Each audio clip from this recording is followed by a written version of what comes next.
Hello everyone, welcome to Royal Black and Elite. Now, well before there were weather apps, back in the day people actually used to watch the news to get their weather. However, when they watched it, they never saw a black person. Well, that was until 1962, when Diane White Clatto took to the screens and became the first black person on-air meteorologist. But her journey ended abruptly, and for the most part, her history has been untold. Well, until today. So, welcome everyone to Royal Black and Elite. I'm Lady Trinette Wilson. I want to thank you all for taking some time out for today's lecture. I hope everyone is doing well.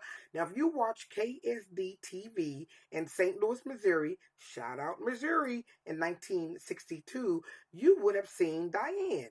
And for the next 25 years, you would have listened to her bring you the weather reports, and even sometimes she would do news stories. Now, during the 60s, this was pretty much unheard of, especially for a black woman. And as you can see, she is very fair-skinned. So despite her being a black woman, you still had to be fair-skinned. And they still did her wrong, y'all. As you see her career unfold, this woman had a wonderful career, but how they did her is so wrong. So, you know, she was a beautiful woman. Her poise actually began as just a little kid. She was born on December 28th, 1938, and her parents were named Milton and Nettie. So, Nettie, shout out to Netties out there. I'm a Nettie. Now, during her childhood, she studied ballet. In 1956, she graduated from Sumner High School.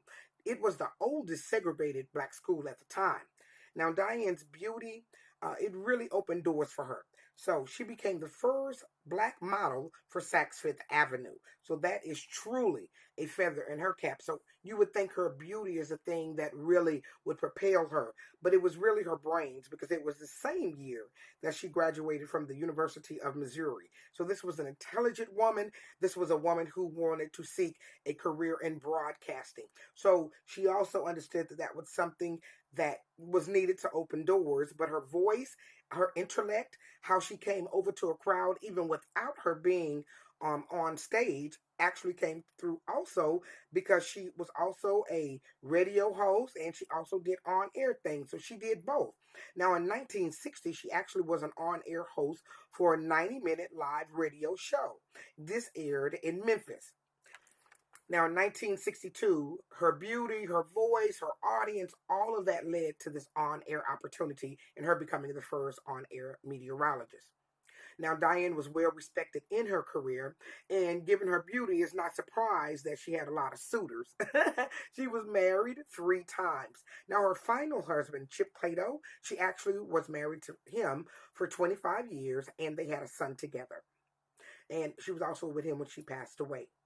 Now, when you talk about the money, however, when we look at what meteorologists make, now today, you know, it's quite different, but back then, she started as a part-time meteorologist on air, and she was only paid $75 a week.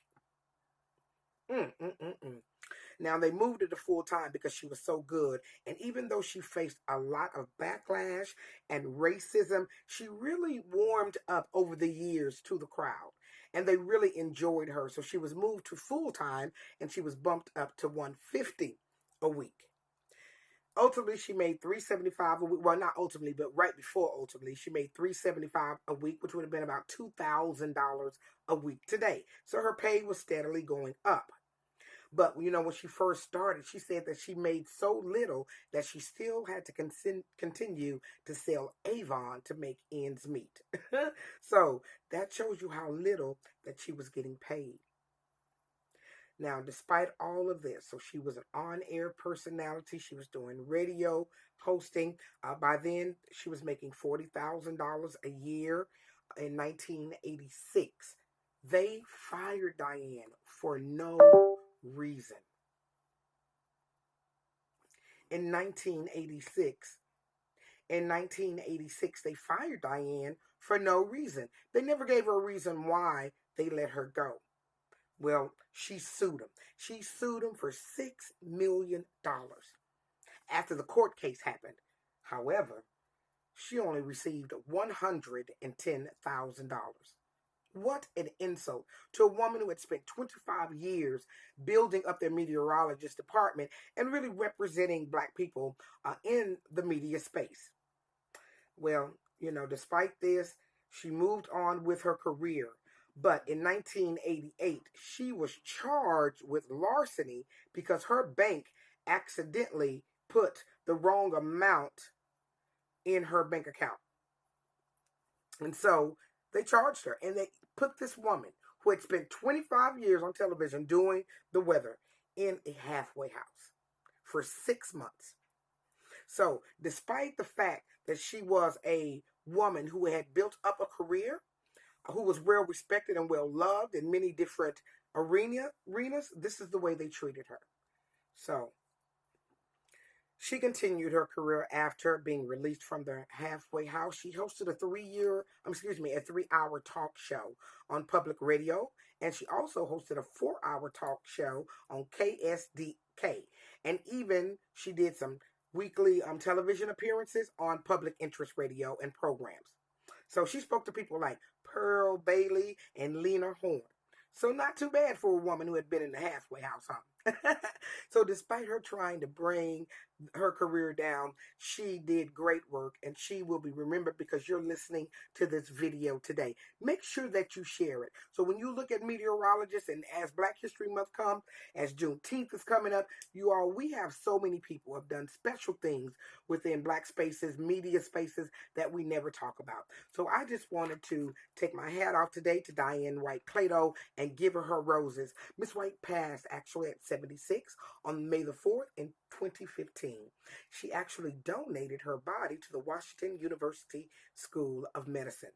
She eventually was inducted into the Media Hall of Fame. So I want to thank you for joining me. Of course, my lectures are for your education and entertainment purposes only, and the fair act use is in my description as well as in effect. I also want to encourage you all to continue to learn. Click down below, and I want to thank you for taking time out your schedule for another great episode of Royal Black and Elite. Leave your comments down below. Do you have a Black meteorologist in your area?